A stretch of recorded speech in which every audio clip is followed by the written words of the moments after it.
Moko kuom mine mapek yudo pim ma onge chudo mar ng'eyo chal margi kod nyithindo magiting'o kaka yor geng'o midhiero manyalo gore kuom joma mine kinde mag yach. Kokalo e sir mar pim ma onge chudo mochwal kod Liam Baby Shop ne mine ma onge kod nyalo mar dhi e pim mong'ere kaka ultrasound, mine go yango ni bedo ma onge ng'eyo e wi chal mar nyithindo mantiere ich osemiyo mine mathoth e pacho ka owito ngimagi e kinde ma gidhi konyore.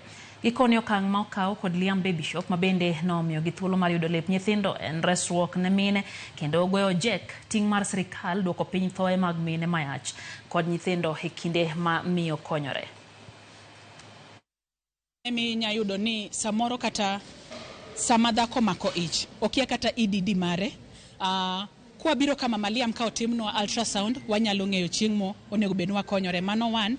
Mar ariyo iyudo ni dhako ma iye dongo nyathi samoro bedo marach, pod ultrasound dhi konyowa e yore achiel kata ariyo. For those who cannot afford the 1,500, 2,500, they can come shop and get free ultrasound and know the development of their baby, their heartbeat, and if there is a problem, you'll be referred to a hospital. Wangi co-sleepers, mwaloso mani nyithindo, monyuol mapodu week, warangon ka loso nigi pillows go, mondo giyudo nyithindo yudo liet maber.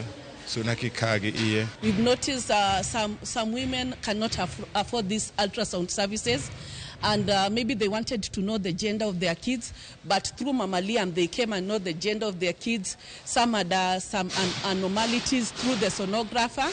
They were able to know where the problem is, and also found some women that thought that they were pregnant and it was ectopic pregnancy. So they were able to be referred for further analysis and further services. Nikech ngima besa ni oidho, ok ji te manyalo kata chulo SHA. Koro ka gima kawuono timre ni en gima ok ong'iyo dhok ma ng'ato wuoke